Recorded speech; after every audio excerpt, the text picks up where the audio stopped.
Hello folks, Morphy here. I'm here once again with my friend Lilith, and we are going to be talking through a few things that we found on Twitter and one or two other places. And yeah, we'll give our take on these things. Lilith, how have you been? I've been well. Thanks for asking. Honestly, I mean, this is the type of thing where it's, I guess, no news is good news. Not having a great deal of interesting things to report is probably the best way to have it. But it doesn't make for a very interesting story. So we'll just say I've been getting some fresh air as much as I can, and I'm all good. We're good on here. How are you on the down under? Well, we're actually easing some restrictions from tomorrow because we've done very well here in Western Australia. Very few cases at the moment. They think no community spread. Having said that, that doesn't mean that I personally won't still be taking my own safeguards. So absolutely. You want to let up a little, not just go, oh, we're free. Run into the streets. Yeah, well, that's what causes the second wave. They've had a second wave in Japan. That happened. Yeah. Oh, bother. Yeah, they had that same thing with the 1918 influenza. It was the end of the war, and people were all so ecstatic. They ran out into the streets to celebrate, and it was just kind of easing off. So they were like, it's close enough to safe, and everyone was so happy because the war is over. It was a very good reason to freak out, but that also caused the second wave. So yeah, you got to be careful. And unfortunately, we watched the news yesterday about the first trial of a vaccine in the UK, and the very first person who tried the vaccine has died as a complication arising from the vaccine. Actually, I don't know that that's true. I was seeing this on the news because at first I was like, oh no, but no, the first UK volunteer injected with a COVID-19 vaccine has not died. It was Dr. Elsa Granado. She's alive. I'm not sure. This is, I only happened to look at the news listing on it.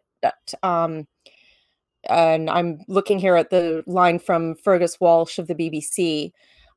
Said that this was actually a false news story that had been circulating, and of course everyone was panicking because of course, but she's okay. Okay, so perhaps I should be more skeptical.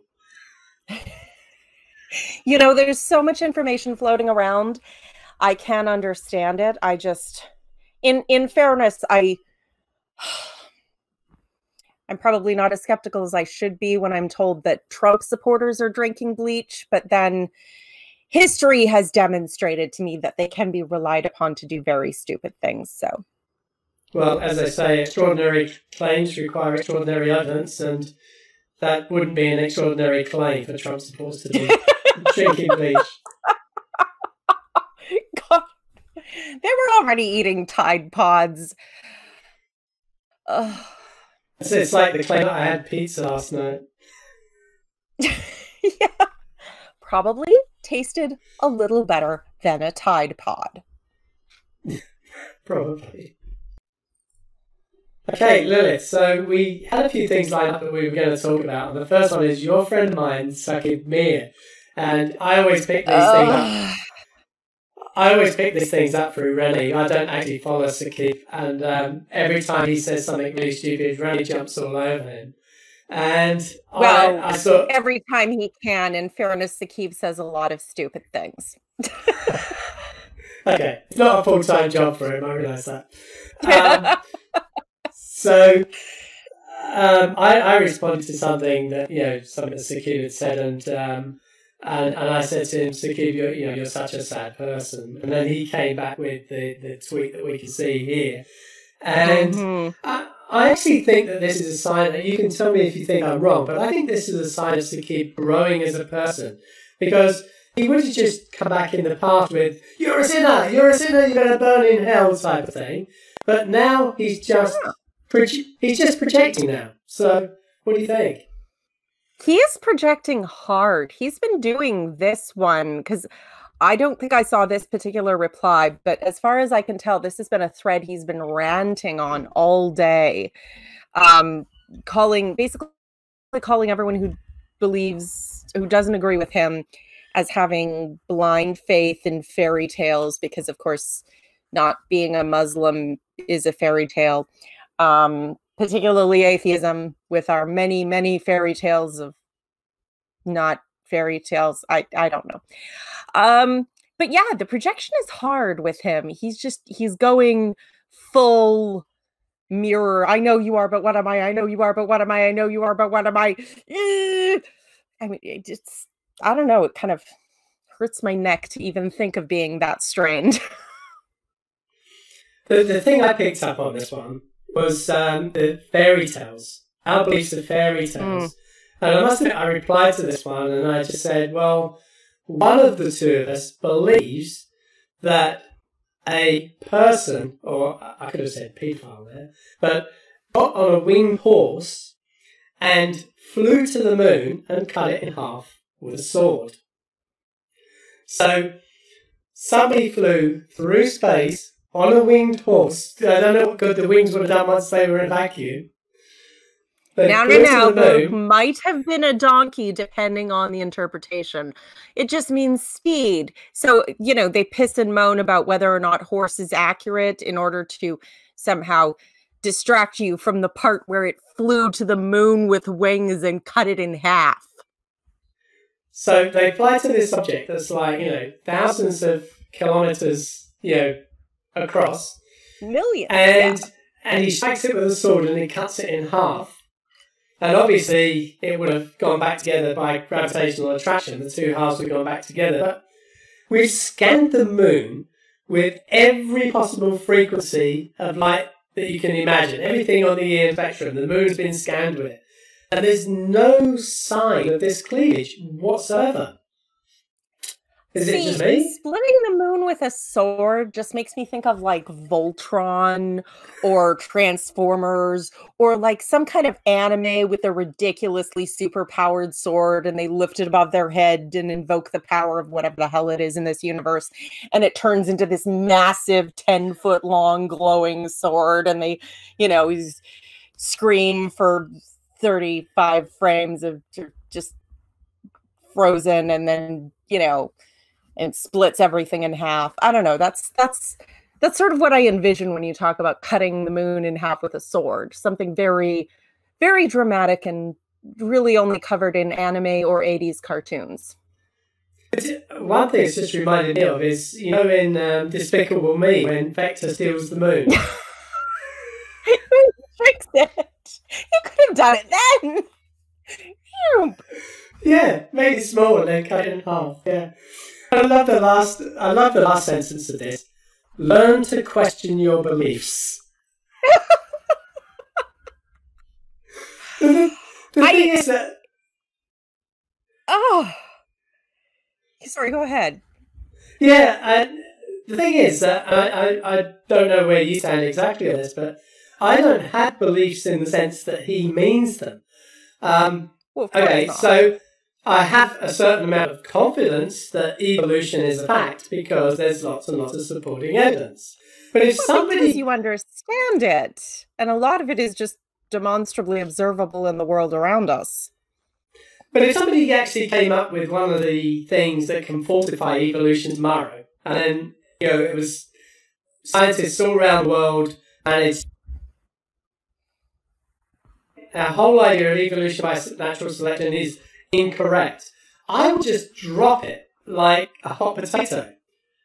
It would be forgotten. Oh, I'd want to know all about whatever it was that came up and how verifiable it was and what it meant because of all the extant facts that, and then how does this work in? I would be all questions. Yeah, I didn't mean I'd drop it tomorrow, but... I know what you mean. But I absolutely, I want to know all about it. Yeah. And the thing is that even if they falsify evolution, it doesn't make intelligent design or creationism right because they don't actually qualify as theories. Talking to Jackson last week, I was talking to Jackson last week, and he's got a video out now about a Precambrian sort of worm type thing, which is an early belt and was predicted by evolution to fall in that range. And now they've actually found it. A bit like they did with Tiktaalik. They actually found Tiktaalik where they predicted it would be. And they've got this bivalve worm in the Precambrian, and exactly where they predicted it. They've actually found it. Of course. And wait, we're not talking about Pikaia in the Burgess Shale. We're talking about... that's from several years back, so I take it this is a newer discovery? It's a fairly new discovery, and it is a fairly new discovery. I cannot remember the name of it, but Jackson does have a video which he put out just last week about it. Absolutely. I'll have to look that up, because I'm really interested, actually, now that I'm allowed to understand evolution without, going to hell. I'm really very interested in all of the new discoveries, and the world since Pikaia and Tiktaalik is so much more interesting in terms of paleontology, even for someone like myself who is just a spectator. I do not pretend to be a professional. I am part of the cheering squad. I come to science games and I wear the t-shirt and cheer for my team. Yeah, I understand exactly where you're from there, which is why I couldn't name this Precambrian worm at all. But it's yet another piece of evidence in favour of evolution. But Sakib just thinks it's all fairy tales. Well, and it's actually kind of ironic that you should bring this up, because just either earlier today or yesterday, I think it was earlier today, this morning, I spoke to, or I responded to a tweet by a man who runs a distance education Christian university school seminary, Trinity. I can't remember exactly how the Trinity seminary something or other. But he basically was projecting hard again onto atheists, as if we all consider ourselves to be so virtuous for understanding evolution and thinking that evolution would disprove God. And I mean, there are certain versions of God that evolution disproves, the one that made man 6,000 years ago, and two of them, because of course he did. I want to know if he made two of all the broadcast spawners and how that worked out. But either way, basically, I responded to him with, that's completely ridiculous. It's never us who brings up evolution.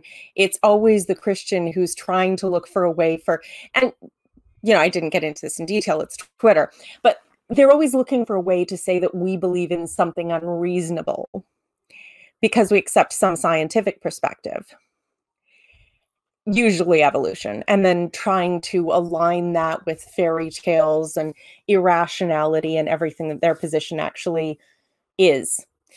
And that's the thing, is it's such a desperate attempt to make us as bad as them. If I believed evolution blindly without understanding it and was angry at anyone who questioned it and refused to understand or even look at evidence against it, if there was any, that would be irrational. As it happens, evidence against evolution is just really bad strawmans of the science with debunked arguments and articles, usually from the 70s, because creationists never have anything new to bring to the table. So, absolutely. But we're actually going to loop back around to that in a later talking point. So there's a later talking point where we'll loop back around to that. Fair enough.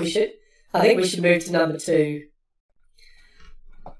So, Lilith, talking point 2. I saw this tweet just this morning, and blind secularism and atheist fundamentalism. I really hope that I'm an atheist fundamentalist. I really do.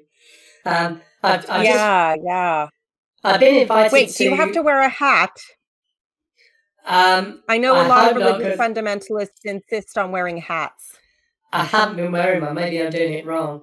But I am in MathPig's Twitter group now, so I think that makes me an inner circle atheist at least. Ooh, I am too. Oh, we must get together and come up with a godless agenda so that we can all do whatever it is we're supposed to be doing nefariously. We should have some sort of ritualistic meeting by Zoom so that we're social distancing as well. Yes, yes. Anyway, I did tweet back something about the wisdom of the Bible this morning, pointed out a few obvious things. I'm becoming one of the go-to atheists for biblical knowledge because this is my Bible, put together by Dr. I thought that you might have a good take on this and maybe able to give us some insights into the wisdom of the Bible. The deep wisdom of the Bible with compelling passages on strength of conviction. Well, I'll give him this.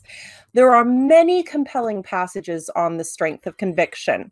However, as we all know, when we're not talking about our own perspective, conviction is not a measurement of truth. People with exceptionally strong conviction have ended up dead for no valid reason whatsoever. That's what faith is. It's belief based on conviction. So if you want a lot of rambling about conviction, sure, you can get that bullshit all through here. It's called faith. Do a text search on Bible Hub. But the deep wisdom of the Bible was the part that made me laugh my ass off. I have been mulling over the idea of doing essentially my own Bible study series, kind of similar to Hannah and Jake's Atheist Reads, but more ex-theist summarizes, because there's a lot of funny shit in here and creepy shit. The truth of the matter is, half of Proverbs and Ecclesiastes, that's what I would keep out of here in terms of wisdom. That's literally it. There's a lovely passage in Corinthians about love. That's a good poem, although it has some disturbing stuff in it. But the Old Testament stories are brutal. Most of the parables of Jesus are really fucked up. As Julia Sweeney points out, they're all about how God treats people like people treat their slaves. That's not creepy at all. I did mention slavery in my response. Yes. Well, and that's one of them. But it's not just the obviously bad things. Kill every male among the little ones and every woman who has known a man by lying with them, but the little girls keep for yourselves.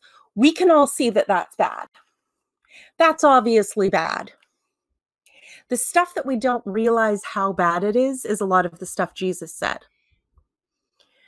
Like, instead of the original, the Confucian one, do not do to another that which would be abhorrent if done to yourself. He says, do unto others as you would have others do unto you. That becomes too restrictive. Instead of treat your enemies with humanity and dignity, it's love your enemies and do good to them that hate you. Give to everyone who begs from you. You can't actually do that feasibly. And well, as a Canadian, I am all for compassion and helping each other out. To take away one's ability to make that decision, to say yes or no, which is, when you follow it strictly, is what that ends up doing, is not good. It's not good at all. Blessed are the poor in spirit, for theirs is the kingdom of heaven. Lovely sentiment, doesn't fucking help them. Blessed are the meek, for they will inherit the earth. Well, that's lovely. It doesn't encourage you to do anything kind for them now. And I think he was actually misheard there, though, Lilith. Blessed are the cheesemakers. No, not that one. I think he said the geek shall inherit the earth. And if you look at a lot Now, of the richest that people I on would earth, agree with, and so would George Lucas. so, you know, I mean, you just got to look, you know, Bill Gates, Jeff Bezos, Mark Zuckerberg, Hey, he was the Big absolutely Bang right. Theory is evidence that would be a time Jesus was actually right. It was prophetic if you think about it. The geek shall inherit the earth. I wish I had my glasses on. I'd be like, yeah. Yeah, I think what I went for in this particular one, my response to him was about the fact that you know, the world isn't flat. There's no firmament. You know, there's insects don't have 4 legs. That's right. Insects don't have 4 legs. Bats aren't birds. You know, all the scientific inaccuracies, and yeah, as you say, a lot of the atrocities and things like that are in there. People can only come out with it. People can only come out with this sort of stuff if they don't really know what's in there, I think. Well, they know a selected version of it, and there's there's a lot of teaching that goes into sermons, into Sunday schools, into exactly how you're supposed to understand these things so that they don't seem as horrible as they would be if you read them with kind of a clean slate. Actually, it's one of my favorite stories of the Bible reading, I suppose. Winston Churchill's son or grandson, I can't remember. He was an absolute bore of a young man, absolutely dreadful. And his some acquaintances of his were, I think they were stuck on a boat with him, traveling, and he was just dreadful. So to keep him occupied, they found out he'd never read the Bible, never once. He was truly innocent. And so his friends bet him that he couldn't read the Bible in a fortnight. And they wrote back, "This has not turned out as we hope." He keeps, you know, gleefully pointing out these horrible passages, or just laughing, slapping his leg and going, "God, isn't God a shit?" Yeah. Well, I think right, there's a lot. Yeah, he really is. There's there. I can remember a couple of Christmases ago that the discussion turned around to religion, and one of my siblings said about how the Bible was all about how to love one another and this sort of stuff. So I just read a couple of, I read a couple of verses from Exodus and said, "What do you think now?" And they said, "Is that really in there?" Yep, it's really in there. I know, I'm always like, "Do you want to see?" It's right here. I got it. I can do a close up. Yeah, it's the sort of thing people say about the Bible who really only know John 3:16, the golden rule, and maybe the prodigal son, but like the story tale version of that, not actually reading it. They don't even know about the jealous brother. Yeah. Okay, Lilith. So my third one, there's actually a follow-up to this one. A bit later on, there's a bit of a story in between. But I saw this from this guy called Checkmate. I mean, what a great handle. I mean, this guy does not have my opinion of what he tweets, obviously, because... Though I doth protest too much, methinks. I read this, and first of all, I had to read it a few times because it looks like an illiterate 12-year-old's attempt at tweeting. And scientific beast, and so it's a beast with no belief in a creator. You know, all this stuff about beasts and stuff. And yeah, he didn't react well to being told that, a large number of the world's top scientists are actually non-believers. Yeah, I don't imagine he would. This, honestly, I think I can translate. Was it Aristotle who called man the rational animal? In those days, we were fine with allowing that humans were animals. We just, we were higher animals. We were rational. We were whatever. Since evolution, well, honestly, we had known about common ancestry long before the whole natural selection aspect through Darwin. So Darwin was the one who figured out how it worked, but we already knew about common ancestry. As long as there were holes in it, though, they could kind of pretend there might be some god magic in there. So since then, Christians have become extremely unwilling to admit that humans are animals, even though we eat and sleep and have eyes and hair and like, hello. So basically, their idea is that anyone who rejects their very undefined idea of a higher destiny for humanity has resigned themselves to being only an animal and only a beast. And then this folds in with their whole higher meaning and purpose, which, of course, again, it's another thing they haven't really even defined for themselves. Purpose is the province of a mind. If I say, what does this mean? I need to finish with to someone. What does this mean to you? What does this mean to me? What does this mean in the context of?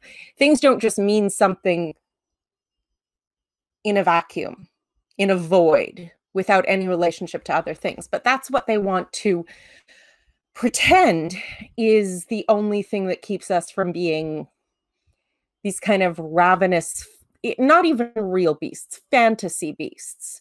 Like, the whole, well, why aren't you out raping and murdering everyone kind of thing? Because, obviously we would have nothing else to do with our time. And then again, they also have to believe, because there are so many verses about how Christ gives you fulfillment and gives you, joy and love. They will know we are Christians by our love. This is the highest love. This is the highest purpose, the highest and best of this, that, and the next thing. And so they can't admit that we might have access to that. And unfortunately, the lives of people like this, at any rate, are so void of anything that could be considered higher, that they need to project onto all of us this kind of despicable beast image, which, obviously our lives are void of meaning and purpose and joy and love because we don't have God who tell us what our meaning and purpose should be and how to love others by damning them to eternal hellfire. I think, as part of this conversation before it got to here, he'd been talking about how many scientists in the past had been theists, and specifically Christians, because he is one. And a few people mentioned Newton, didn't he? Yeah, Newton, absolutely. And a few people pointed out, Newton made great contributions to, physics and, laws of motion and all that sort of stuff were great contributions. His work on planetary systems and so on, gravity, was fantastic and moved, made a big paradigm shift almost in the science at that point. Obviously, calculus, being from a maths background, I love my calculus. Oh, yeah. I actually prefer. He made it up on a weekend because he was a damn genius, but he wasn't the first scientist. He was the last of the mystics.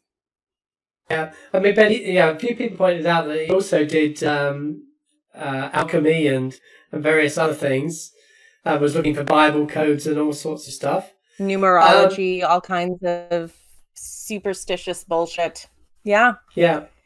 Brilliant, but a little bit walking that line of a bit crazy. You know what I mean? This bit here, where the beast with no belief in a creator is no scientist. No belief to create. And first of all, what's he on about with the create? But secondly, there are some theists out there who are good, very, very, very, very good scientists. I mean, you can point modern day to, who's the guy who did the Human Genome Project? Francis Collins. Francis Francis yes. Collins. Yeah, so you can point to somebody like him. And yeah, he's a fantastic scientist, but... He's also an evolutionary biologist by trade. Yeah. I have had people try to tell me that he's only believes in evolution because he was brainwashed into it, despite that he literally, it's his job. It's his job. So you can be religious and be a great scientist, but what you have to do is leave your belief at the door of the lab, go in and follow the evidence where it leads. And the reason that we've got where we are, the reason we've got where we are now is because so many scientists did that in the past. Now, somebody will correct me about this if I'm wrong, but the reason that we started coming up with the idea that the Earth might be much older than it had been predicted by Bishop Ussher was because during the Industrial Revolution, we were looking for metals, and people wanted to find metals. And what they found was, when they were digging, that the rocks came in strata, and that the types of fossils they were finding at different levels were different. And they came across animals that clearly didn't exist now. And they're thinking, well, these things must have existed in the past. Now, a lot of these people that were doing this work were religious, but they were honest enough to say, maybe our view of the world here is slightly wrong. And yeah, maybe we're missing something.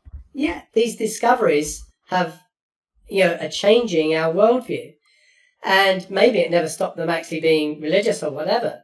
But that's what being a scientist is about, is not having a predetermined idea of where the work you're doing is going, but just following the evidence as it comes up. You know, you make an interesting point, and I've noticed over the years, now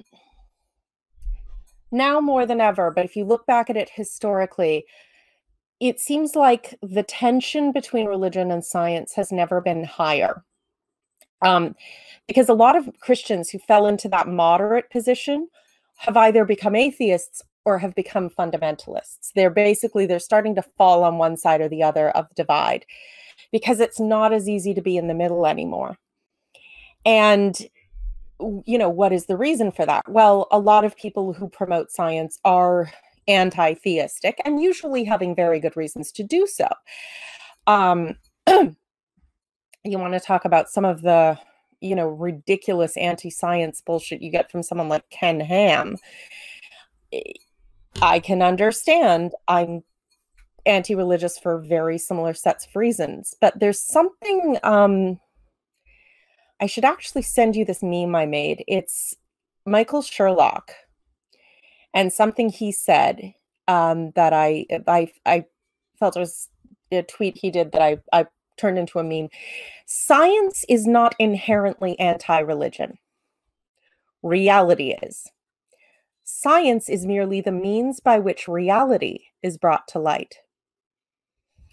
And a lot of people who want to cling on to faith will try as hard as they can to pretend that we have faith in science. And that's a lot of what you get with this Sekib Mir and this other guy with beliefs, our blind beliefs in science. But what I finally found a really good way to phrase it that sort of helps to explain to them how stupid that is, because the scientific method is quite literally systematic doubt. What is the opposite of faith? Yep, exactly. Nail on the head. Doubt. Exactly. You can't have faith in science and do science. If you have faith in it, you're doing it wrong. It's antithetical entirely to that entire mindset. I trust that science will eventually find many answers because it has an excellent track record. That's not the same thing as blindly believing anything and everything a scientist says.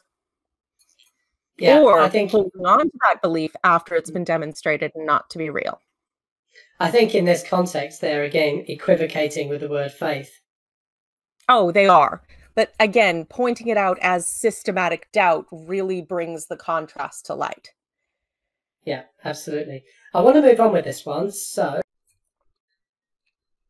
Anyway, what happened with Checkmate was I've got the first tweet up here, and then I've got this much later tweet, and I pointed out that Richard Feynman had been a Nobel Prize winner and an atheist, and then I actually had to go and do some work, so I went and did some work, came back later to find that my, this thread had just gone for, tweet after tweet after tweet. It took me ages to scroll up the page.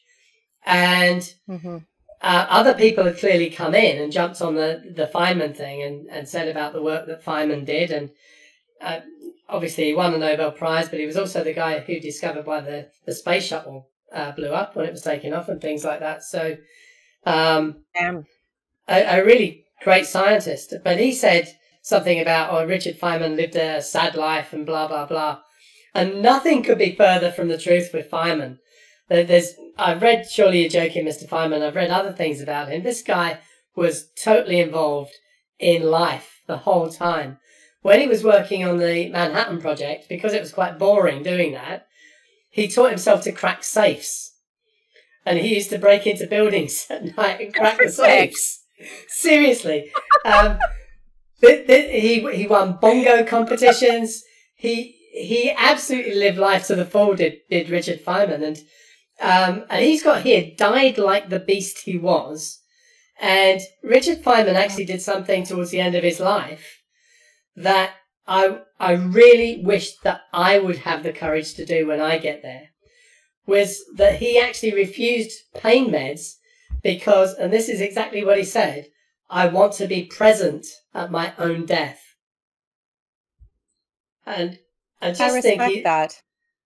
Yeah, and he's to me, he's just he was a very remarkable person. I don't know if you know. I'll wager good money he had read Browning's Prospice. I should hate that death bandaged my eyes and forbore and bade me creep past. No, let me bear the brunt of it. Fare like my peers, the heroes of old, in a minute pay glad life's arrears of pain, darkness, cold. For in a moment the worst turns the best to the brave. Stirring words indeed. So, I mean, I think there should almost be a law against somebody like this tweeting something like that about Richard Feynman. I just do. I think he should be arrested for it. Oh. Unfortunately, arresting stupid doesn't really help. But what I find so incredibly vile, to say that he died like the beast he was in this, it's the attitude of it that's even worse. Because in truth, we all die. And we are all animals, if not beasts. This individual, ironically, is quite clearly a beast. But he follows it with smiley emojis and laughing emojis, like blushing smileys, like he's just so jolly that this man died. He knows nothing about him, except that he didn't believe in God and was a scientist. I didn't know, before you told me, that Richard Feynman won a bongo competition. I didn't know. That's awesome. Totally awesome. Cracked safes for kicks. I mean, come on.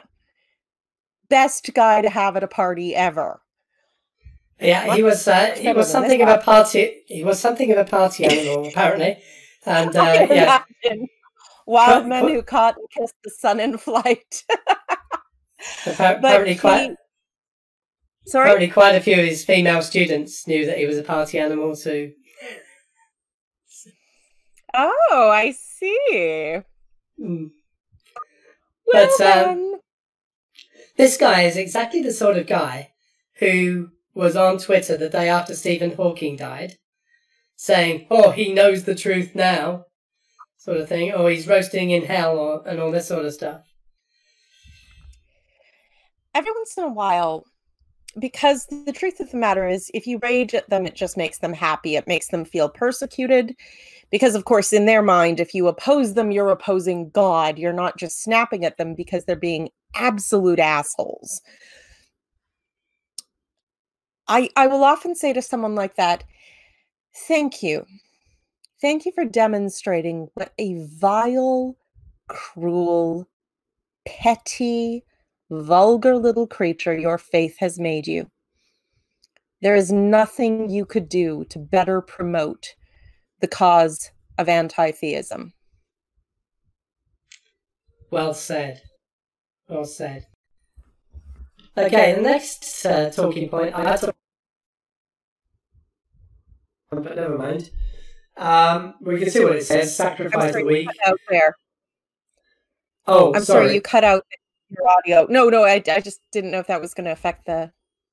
Okay. So I talked about this yesterday in my co-idiocy video. This woman, my images got flipped around, but we can see what it says. Sacrifice the week, reopen Tennessee. And, well, you know, where do we start? I mean, this is clearly somebody who has very little care for other people.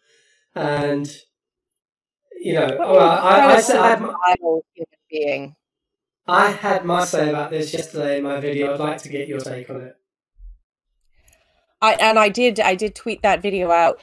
Thank you for making that. There's been a lot of, I like the term you coined, co-idiocy. This isn't idiocy. This is just rank cruelty. Again and again throughout this, I've been reminded of the fundamental difference in attitude between Canadians and our Americans being our closest neighbors. I mean, we're right up against them. And the thing with Canadians is we value our freedom. We really do. But we understand that we all live in the same country and we can all work together to make that a happier place for everyone. And if everybody contributes a little bit here, a little bit there, everybody throws in what they can, everybody's life is better. Everybody. We're all happier. We're all more relaxed. We're all safer.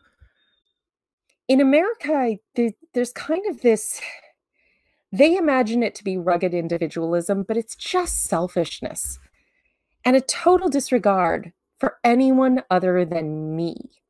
I mean, this woman, you look at her, she's covering her mouth and, well, frankly, she's got her glasses on. I'm not surprised she's trying to cover up her identification. It's just unbelievable. I'm going, like, what are you? I really think this woman is willing to let people die, to let not just the elderly, but the sick, the vulnerable die, legitimately die, so that she can get her hair done. Yeah, I'd agree. I think this whole idea of we've got rights. But what about the people who die because of your actions? Did they not have rights as well? This is the problem with absolutely everybody thinking they've got a right to do whatever they want, is that inevitably people's rights bump up against each other, and that's why we have laws, isn't it? Well, what they call a right ceases to be a choice.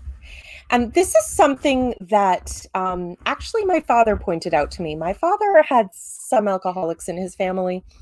Not really as bad as, he can be a bit dramatic sometimes, which is the way he was speaking to me this one time. And I was at a barbecue with, some family, and I was old enough to drink. He's like, "Oh, do you want some wine?" I'm like, "Nah, I really feel like a Coke. I'll have a Coke." And he's like, "I'm proud of you, because the ability to say yes is also the ability to say no." And I was young enough that drinking was still a bit novel, but I was like, "Dad, calm down. I just felt like a Coke." But fundamentally, he was right. If you can't, it's not a right. It's not a choice. If you can't actually make a choice about it, if you can't weigh the decision in a broader perspective and say, okay, what consequences do I actually want to choose? It's like, it's kind of ironic because the Americans are the ones who are always saying that, oh, well, Darwinian evolution will just lead to survival of the fittest and trampling people in the streets, and you won't care about anyone, and there'll be no love or care for or charity for anyone. And meanwhile, I'm sitting up here in a province that's very unreligious, and we're all taking care of each other. And it's the most southern Bible Belt states are like, fuck weak people, I want to get my hair did. The evidence is clear. Humanism takes care of humanity. Faith takes care of me, and not even really that.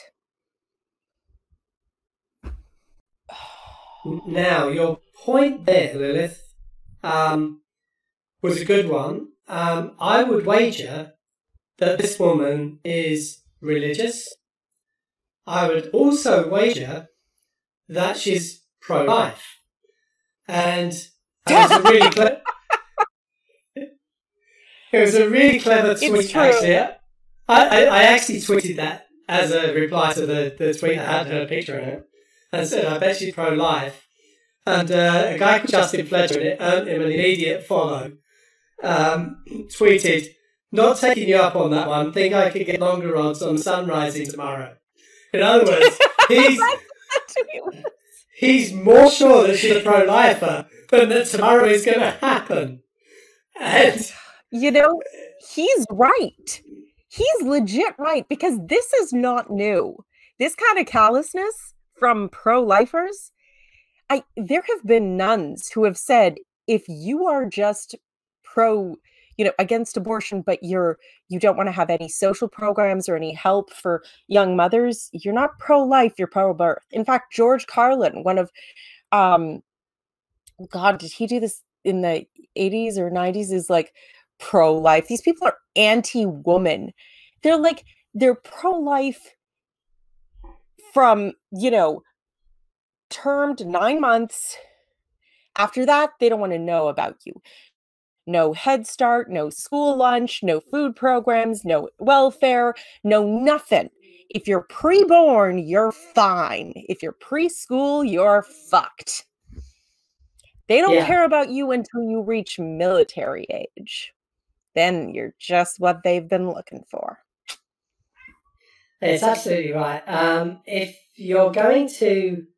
the whole idea that you can legislate what a woman has to do with her own body is, to me, disgusting. It gets me very, very annoyed, so I'm going to try and steer clear of ranting too much about that, because I will get fair enough. Although I will say that the pro-lifers, when I was growing up, and even still now, are like, the baby's body is not your body, because of course they have to call it a baby, even if it's a zygote of less than 100 cells at this point. Never mind any kind of differentiation. I always phrase it as, no one has the right to use my body without my permission. The cat agreed with you there. She did. She's a very intelligent cat. Yes. Aren't you, princess? Yes, you are. Anyway, let's get away from this woman, because... Yeah. Sorry, you're right. You're right. It makes me rage too. Okay. Away from the rage. Breathe. Okay, moving away from religion, or are we really, here with this one. Happy birthday to our amazing floaters. Well, this woman is clearly a Trump supporter. Maybe she hasn't got a MAGA hat on in the picture. And, well... Oh, she's one of those plastic Fox-style talking heads the conservatives have. The super bleached smile and the face that's pulled up over their eyebrows. To me, it just beggars belief. I mean, the tangerine in chief, as I think he should be called, just this week we had him, people wanting to inject bleach or Lysol or whatever, and the guy is a complete bloody moron. Let's face it. And how can people actually support him and tweet things like that? How? Well, and this actually, there was a brilliant early in it might have actually been prior to Trump being sworn in. Someone made a pretty clear a meme about how racist the right is, and they were quoting Pat Robertson on Michelle Obama, who as first lady, she'd worn tea dresses, which don't have sleeves. They often come with a little jacket with sleeves, but you know, it's hot or whatever, so she didn't wear them. The woman works out. She's in exquisite shape. She's in a very modest dress, but having shown her forearm and you know, her arm, they Robertson was saying she's disgraced to the office of the president's wife and blah blah blah blah blah blah blah. And then the absolutely nude photographs of the current FLOTUS come out, and it's a beautiful image of the body that God has given to women and blah blah blah blah blah blah blah. This woman is, she's a fucking stripper practically, and to pretend that there is class and grace in a woman who is willing to sleep with a deranged, spray-tanned brute like that. No. Well, perhaps he doesn't have to, because he's got these porn stars lined up anyway, hasn't he? Oh, well, she did have an anchor baby. I think she's stuck with him till the end of his term at any rate. I'm sure there's paperwork about when she can pull the escape clause. I saw recently that he was actually trying to blame Obama for the coronavirus outbreak.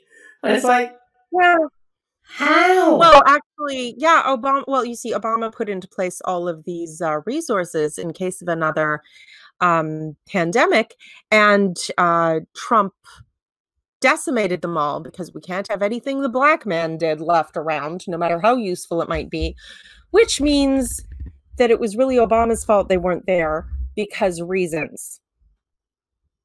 Shut up. That's the equivalent of reasoning. Honestly, the man is a deranged narcissist. And one of the things narcissists do is gaslight you. They will tell you, that's not what happened. I didn't say that.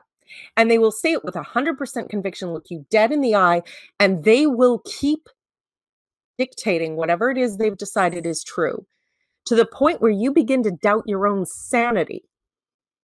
Even when you saw it and you heard it and everyone else saw it and heard it and there's documentation, you're still thinking, am I missing something?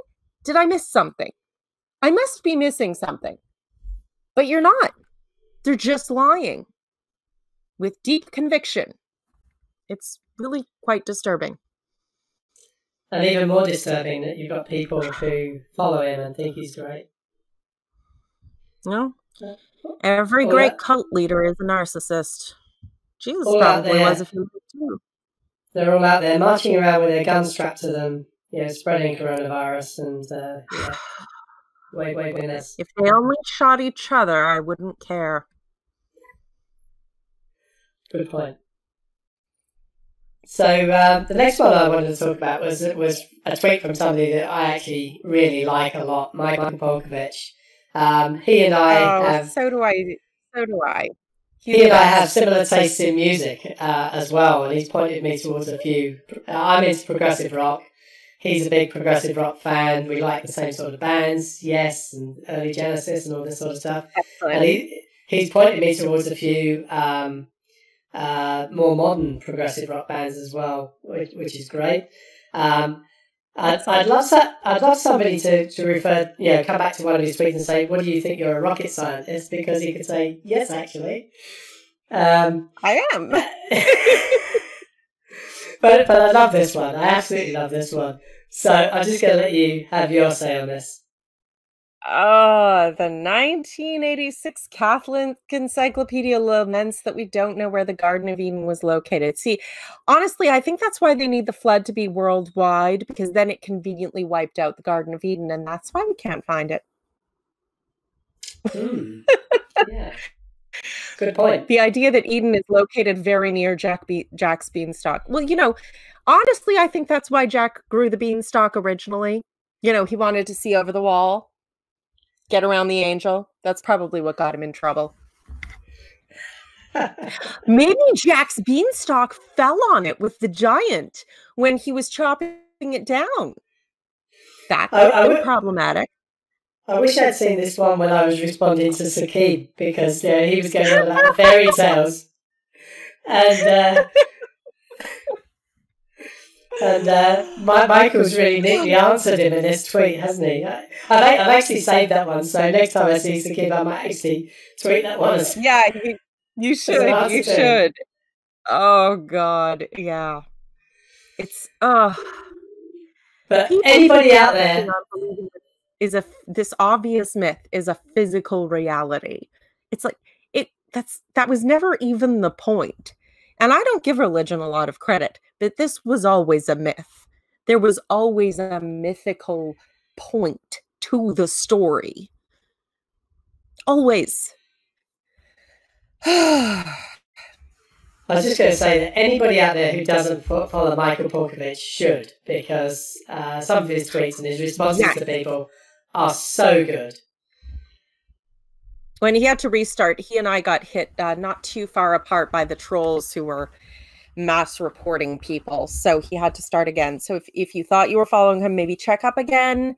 He's really worth a follow. Very clever. And as you say, he is a rocket scientist. So. Yeah. I don't know if it was you that actually... I think it was you that actually said this. There was some theist that was actually complaining... Michael Porkovich, I think it might have been on Peter's show.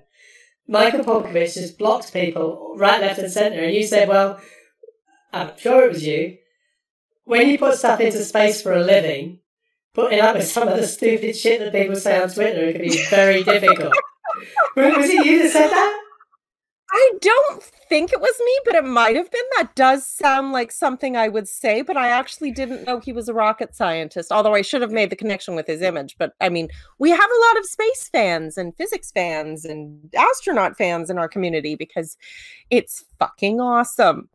You know, the Hubble telescope kicks the burning bush's ass. So, but yeah, it's I can't blame the man either. I mean, the amount of stupid on Twitter, and especially Twitter religion, it's just... Christians, if there are any of you watching, I know that there are intelligent and reasonable people among your numbers. I do understand this. Please understand that if we deal with these idiots all day on Twitter, we're going to be a bit snippy. Maybe corral your own a little bit if you can. Doesn't help. Just saying. I always think about that Dawkins quote, science, because it works, bitches.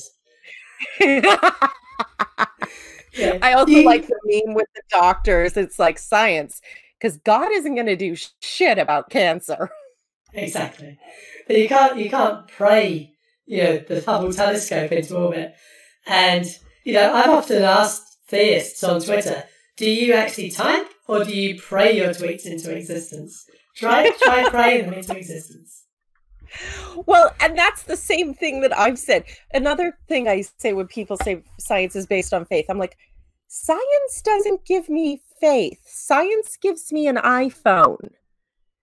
This did not come by divine revelation. It was not, and the Lord spoke unto Steve Jobs and saith, and this is how you shall make the device that shall be most profiteth to my people.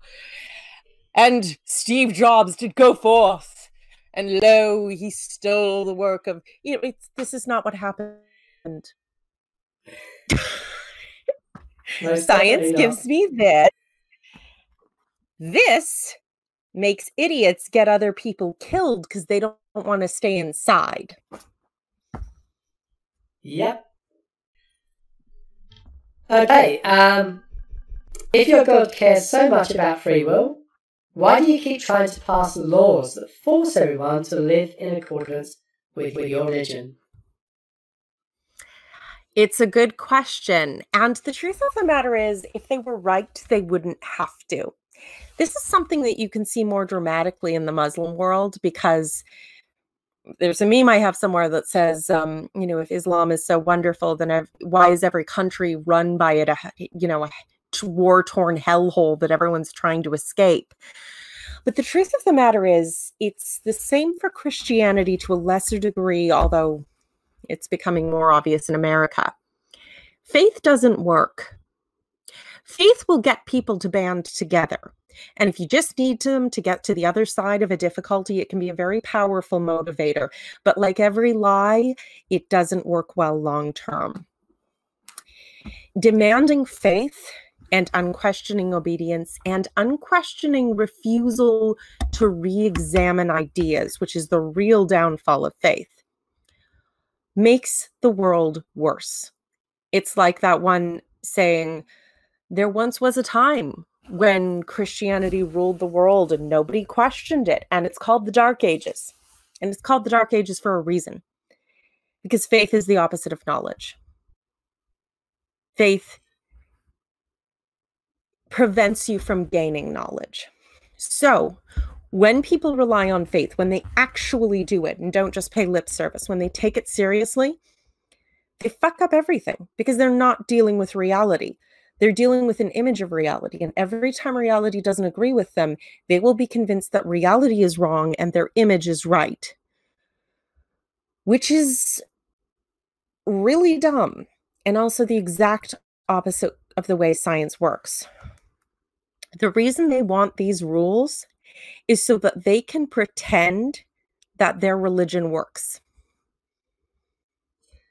Yeah, I think that's why. I think that's a really good point. The harm that Trump has done in this regard, and I think I've said this in more than one of my conversations in the last couple of weeks, but I've heard that Trump has appointed more than 200 right-wing evangelical judges. Yeah. So it's not just the Supreme Court judges, which of course have been well publicised, but judges on other benches. And, if America ends up with another 4 years of this guy, he is going to do damage that it's going to literally take decades to undo. Oh, it's already going to take decades. It'll take centuries to reverse it if they can't get him out. The truth of the matter is, it's not... He did the big ones, but even these lower level ones, he's being handed the recommendations by Pence. Over and over and over, I've told people, look at the 2006 documentary, God's Next Army. There has been this entire coalition, this entire, through Liberty University, they've had a training school where they've taken these homeschooled kids who don't know shit about the real world, filtered them through Liberty into this special school, gone into positions all around, senators, everyone in Washington, basically trying to filter them into all of the Republican offices. And we're not talking about taking the office. We're talking about the secretaries and the clerks and the coffee boy and everybody all around, so that everyone all around is part of this theocratic army. How hard is it then for them to find the judges that are vehemently on their side and make sure that those recommendations end up at the top of the list? And how hard is it, do you think, to get Trump to do something if you feed his ego? Oh, sign off on these, you'll look great. And then distract him with something shiny before he has a chance to think about it. That's it. That's all it takes. Yeah, that probably sums it up pretty well. Okay, so our last talking point for the day. It was a debate that I listened to yesterday on Modern Day Debates, and I really like Erica. She really knows her stuff, and she's very fluent, and she's got lots and lots of information, and she made a really good case for evolution. GMan, he's got better over the years. He's not quite such a knob as he used to be, But of course, he still made a case for intelligent design that, you know, he obviously looks up to Kent Hovind and you know. Well, so ignorance and incredulity with a lot of just ignoring the thing right in front of you. Absolutely. Now, it was just one part of it, because it's about 2 hours long, this whole show. But there was one point where I was sort of listening to it because I was working at the same time and I had it on. And then GMan said something that made me fall off of my seat with just total incredulity. And what it was, Erica was providing him with lots and lots and lots of evidence of, you know, how traits have changed. And he was saying that what he wanted was a step-by-step set of fossils that took you from a frog to a person. He actually wanted every single transitional fossil along the road. You know, along with dates of when... Does he understand that means every single generation, like we should have an ancestral dying ground and they should have all been preserved in a line? We just, oh, wait, no, carry this guy and put him in the row. We got to make sure that there's a record.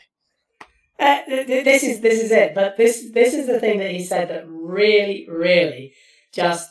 It made me have that, you know, that look that David Silverman had when... when it was on Fox News, tie goes in, tie goes out. That's the one.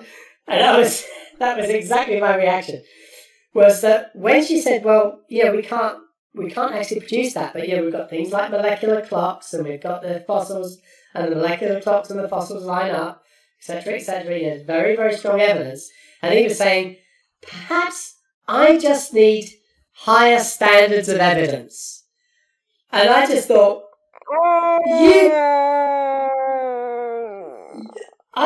you're a Christian. You believe that somebody got nailed to a cross, died, and got resurrected 3 days later. There is no evidence, no good evidence for that at all. You know, he's applying totally different standards of evidence to what he believes than she is to what she believes. And he is asking for what's impossible, because then if you can't meet the standard that's completely irrational and impossible, then he can just say, well, see, you just don't have enough evidence. But yeah, you want to talk about a double standard, that's a double standard of the highest degree. And this is one of the things, because when people like William Lane Craig want to make Christianity sound a little more highbrow, they'll be like, you know, there is, you know, all things require a cause. There must be a first cause, and we call that cause God. That's not what Christianity is. Christianity is this. The universe had a beginning, and therefore the universe had a cause. This cause is a personal cause. This cause was an intentional person who wrote a book, had a kid, and gets really, really fussed when boys kiss. Priorities, people. Yeah, I actually made a point on Twitter about that today, because somebody tweeted about, you know, why is it that I get attacked as as a straight male who supports same-sex marriage? You know, why are people incredulous about that? And I said, you know, I do sometimes get the same. Mm-hmm. But you know, for me, if the Bible had said that, you know, men had to like skinny women, I'd be absolutely fucked, because I don't like skinny women. It's actually comforting. Men enjoy their curves. But yeah, that's the thing. It's like, you know, it's funny. I had a rainbow in my, I'm not in the least queer of any variety, but I had a rainbow, you know, in solidarity with whatever had gone on with whatever recent Pride event. And someone said, you know, tried to do the old, you just want to sin. And I'm like, well, that's stupid. He's like, no, I know you just don't want to accept God in your life. And from your icons, I could tell, you know, I could have a pretty good guess what that is. And I was like, oh, you mean the rainbow? Yeah, no, sorry to disappoint you. I'm cis and heterosexual and completely boring like that. I'm not even polyamorous. I just support people because I'm not a dick. Yeah, good point. That's my great sin. Could you imagine an asshole to gay people? Could you imagine what? And this comes down to something I think I was talking about with Jackson last week. Whenever I listen to Talk Heathen, I don't know if you watch that show at all, but sometimes Eric Murphy is always talking about meeting people where they are. And I think that we should always meet Christians where they are. Not debate evolution with them, not debate the beginning of the universe with them, not debate consciousness with them, but meet them where they are, believing that 2,000 years ago, a Jew got resurrected and he's actually co-equal with God now. Because could you imagine if Erica had said to him, I want the same level of evidence for your beliefs, for the resurrection, that you want for evolution. What would we have to have? We'd have to have like a photo, a video documentary. It didn't happen. Picture it didn't happen. Yeah. I want video. I want video of Jesus resurrecting. I want video of him resurrecting. I want video of the angel moving the stone. I will accept angelic fingerprints with trace radioactive material that has no other, no parallel to any known radioactive element, if there is also video provided of the resurrection. I want video. I want video of the whole of Jesus' life, right the way from conception, where I want actually video documentary of Mary never having had sex, and then giving birth. And I want video documentary of his life. I want a video documentary of the crucifixion. I want a video documentary of the resurrection. And I want the FBI to look at it to make sure that it hasn't been altered in any way. Oh, absolutely. And at least a few hacker friends. I'm sure some guys in Anonymous know how to tell if something's been doctored. Yeah, exactly. And if she said to him, that's what I want for your beliefs, because that's essentially what he was saying he wanted for evolution. Well, and then if you would quote something like, it's the best attested event in ancient history, which is, of course, idiotic if you actually look. It's like when I was a Christian. And, it's like when I was a Christian and I heard the claim that 500 witnesses had all seen Jesus at once. And I parroted it. I was like, well, there were 500 people and they all saw him at the same time. What do you say about that? And then in some other context, I saw the verse that came from. And I realized, wait a minute. This verse is the source of that information? This verse, this throw-off verse with no names and no time and no date and no location associated with it. And no, I stopped making that claim. I never made it again because the source, even as a Christian, I was going, I wouldn't be convinced by this. Like it just says one throwaway verse. It doesn't even say where this event happened. Yeah, absolutely. It's like, it's a cool story, bro. Cool story, bro. Yeah, when you look at what they actually have as evidence is Gospels written long after the fact, and not just long after the fact, but long after the fact when people lived a lot less time than we do now. So there's more generations past and much less likely. So they've got stories of eyewitnesses. Speakers.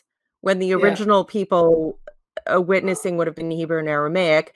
And then, in totally different parts of the empire. And they did not have this.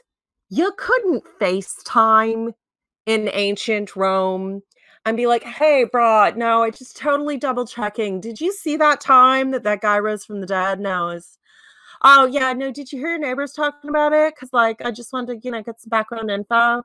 You can't do that from fucking Macedonia. You can't do that.